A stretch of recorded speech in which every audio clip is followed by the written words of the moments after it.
Today, we are cracking the code on our own moods. We're going to look at how you can turn those confusing off feelings into actual clear data that you can use.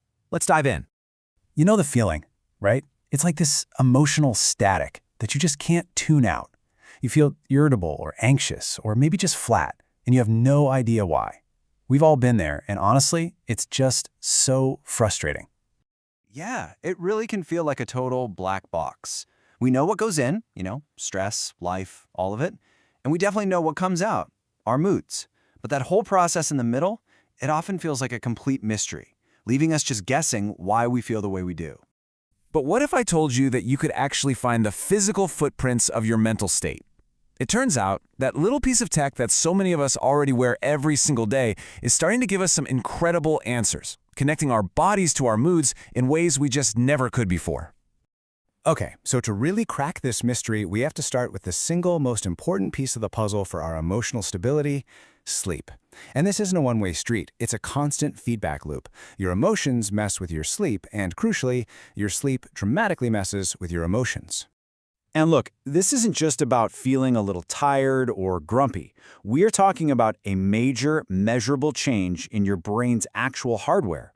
See, sleep isn't just passive rest. It's an active process, kind of like emotional first aid.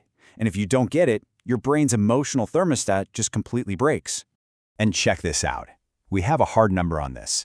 Some really groundbreaking fMRI studies found that after just one night of bad sleep, there is a 60% jump in how reactive your amygdala is. That's your brain's emotional alarm system. And without sleep, it is just stuck on high alert. So here's this simple way to think about it.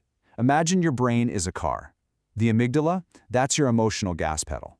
And when you don't sleep, it is floored, pedal to the metal. At the exact same time, the prefrontal cortex, which is your logical brake pedal, it basically gets disconnected. It goes offline. So what do you have? All gas and no brakes. That right there is why a lack of sleep can make us feel so incredibly volatile.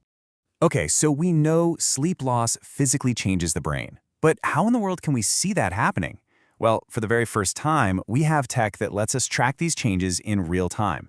And this brings us to this fascinating emerging field called digital phenotyping. This right here, this is the secret that's unlocking that black box we talked about. Digital phenotyping takes all that passive data your wearable is already collecting anyway, heart rate, sleep, movement, and it uses it to build a surprisingly accurate picture of your internal world. For explorers, and this isn't just some theory, it is backed by some serious, large-scale research. A landmark study gave over 1,200 young adults smart rings and tracked their bodies for weeks, mapping all that data against their self-reported mental health. And the results? They showed such clear patterns. People with higher symptoms of depression and anxiety, they consistently had lower REM sleep. Their nighttime heart rates were higher. Their heart rate variability was down, and they were less active during the day. This is the key. These aren't just feelings anymore. They're measurable physical signals. Let's just zoom in on HRV for a second because it is so important. The simple way to think about it is as a measure of your body's readiness. A higher HRV means your nervous system is flexible, it's resilient. A lower HRV, which is what the study found, that's a sign that your system is basically stuck in stress mode. It's a really practical, safe way to get a read on your internal stress levels. All right, so we have all this incredible data pouring in from our bodies. But raw data isn't insight, right? The next piece of this puzzle is a tool that can actually connect the dots for us. And that tool is having a revolution of its own. So why has journaling always been so powerful? Well, as this quote puts it so well, the simple act of putting feelings into words forces our brain to build a story out of all that internal chaos. You have to organize it. It moves the thoughts from just spinning around inside your head to something you can look at and analyze. And the results are pretty profound.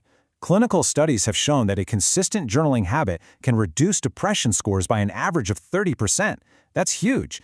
It's one of the most effective tools we have, period.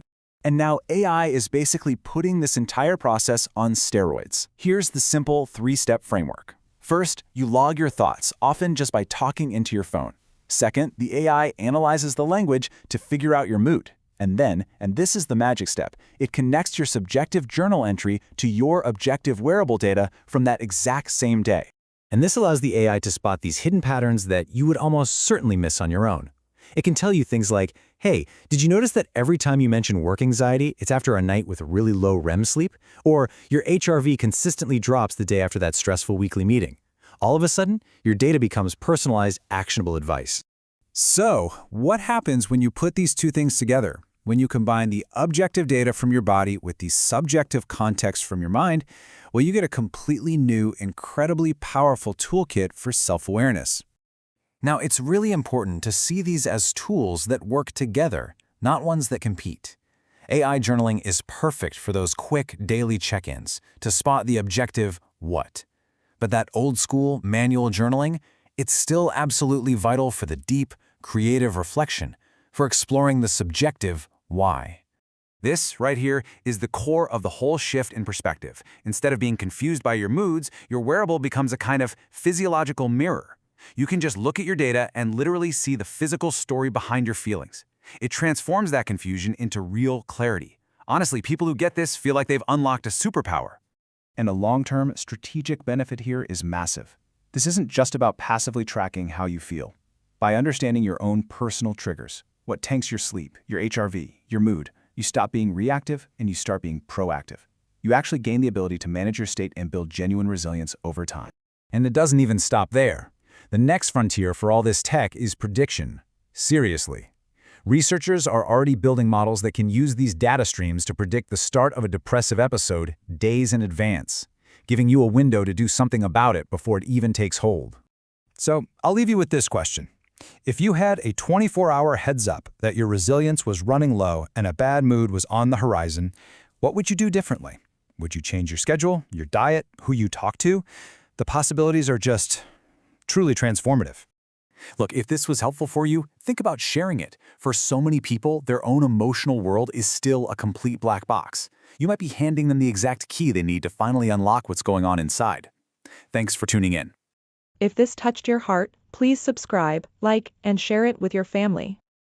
Save this for more meaningful content ahead.